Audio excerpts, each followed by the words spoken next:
Steph Curry recorded 50 points in Game 7 against the Sacramento Kings over the weekend to help the Warriors advance to the next round of the NBA playoffs. And this marks the most points scored by an NBA player in Game 7 history. It's very specific. Yes. The Warriors will face off against the Lakers in the next round starting tomorrow. So CBS Sports NBA writer James Herbert is with us now to break it all down, break down the latest developments, because there was a lot going on. There was just unexpected stuff going on. But first, let's talk about Steph Curry.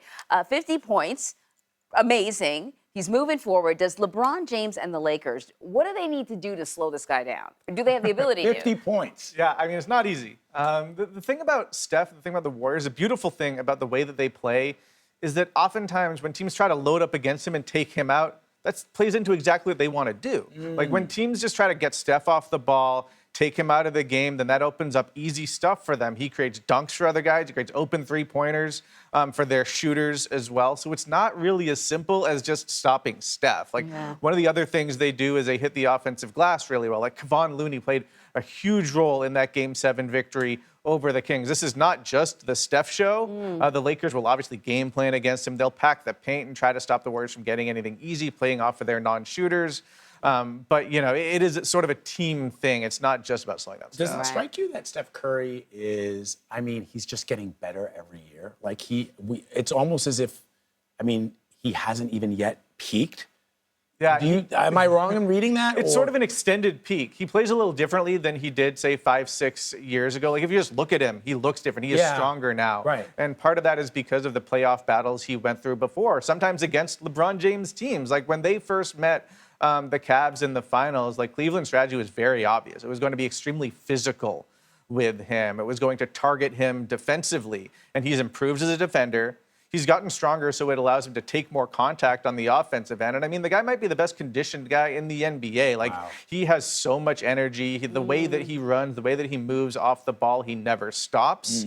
He doesn't get shaken when things aren't going his way. And the team collectively understands what makes him great. And like I said, it's not just him going off. It's the threat of him shooting that opens things up for everybody else. So they really understand how to get the most out of him collectively as a team.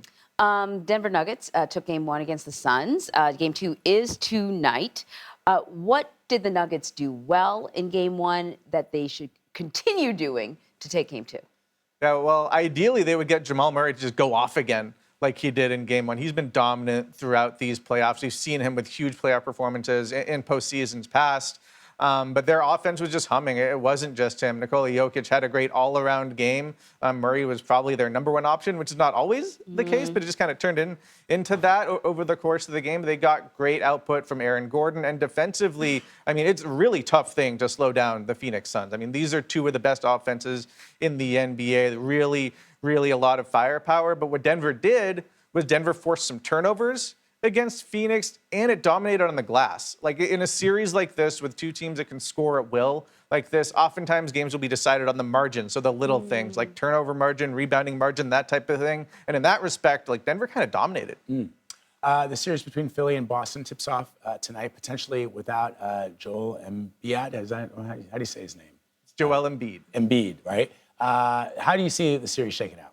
Yeah, I think it'll be an uphill battle for Philadelphia. I think the Celtics would have been favored even if Embiid was coming in totally healthy. We knew he was going to play and be himself and play at an MVP level. Like, the Celtics have just been a tough matchup for Philadelphia throughout not only this regular season, but in seasons past as well. And I think without Embiid, that kind of takes away the one glaring, like, obvious advantage that Philadelphia has. I mean, he's just a really difficult guy for any team in the NBA, Celtics included, to match up with one-on-one. So if he's not ready to go or if he's limited, then Philadelphia doesn't have much of a choice but to lean into James Harden, Tyrese Maxey, Tobias Harris as their kind of offensive initiators and creators and the guys that they're going to kind of rely on. And that worked in the last game of the Nets series, but this is not the Brooklyn Nets. Like, this is the Boston Celtics. This is the team that I think, in a lot of people's opinion, is the favorite to win the championship at this point.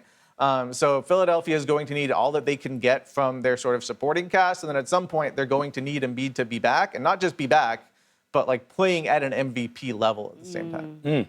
All right. Lots of action. James Herbert, thank you so much for joining us. Appreciate it, man. Thanks so much for having me.